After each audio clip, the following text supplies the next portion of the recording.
Hello বন্ধুরা, তোমরা সবাই কেমন আছো? আশা করি ভালো আছো। আমি কল্পনা। তা আজকে আজকেও উঠতে একটু লেট হয়েছে, মানে এই শীতের দিনে উঠতে 2-1 দিন লেট হয়ে যায়।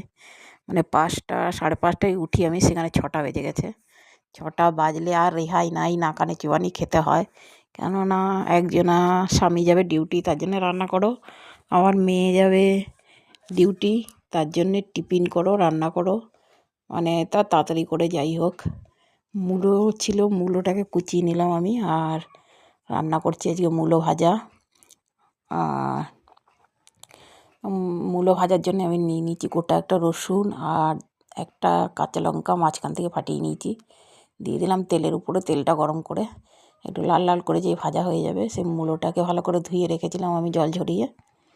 তা মূলোটাকে দিলাম ঢেলে, জল ঝরিয়ে নিয়েছি ভালো করে, কেননা মূলোর মধ্যে দিয়ে খুবই জল বেরোয়। আর সঙ্গে মূলো শাকটাও দিয়ে দিয়েছি, ওটা কেন ফেলবো, ওটাও ভালো লাগে ভাজলে এরকম করে। অনেকে শুধু রসুন ছাড়াই ভাজে, কিন্তু রসুন দিয়ে ভাজলে একটু বেশি ভালো লাগে। যারা খায় না, নিরামিষ খায়, নিরামিষ ভোজী, তাদের ব্যাপার আলাদা। কিন্তু এই শীতের দিনে রসুনটা খেলেও আবার গায়ে হাত পা ব্যথাও কমে। তা দিয়ে দিয়েছি আমি একটা শুকনো লঙ্কা আর রসুন, গোটা একটা রসুন ছুলে কুচি কুচি করে নিয়েছি।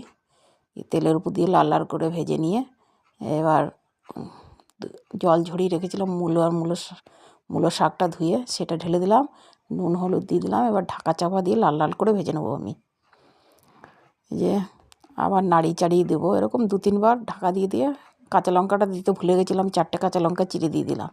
ঝালটা একটু বেশিই খায় আমাদের বাড়ি সবাই, কিন্তু শুকনো লঙ্কা কম খায় না বলতে গেলেই চলে, কাঁচা লঙ্কাটাই খাই আমরা। 4টে লঙ্কা দিয়ে দিলাম, আবার নেড়ে চেড়ে ঢাকা দিয়ে দেবো। এরকম লাল লাল করে ভাজা ভাজা করে নেবো আমি। এই যে লাল লাল করে ভেজেছি, মানে এই দিয়েই খাওয়া হয়ে যাবে।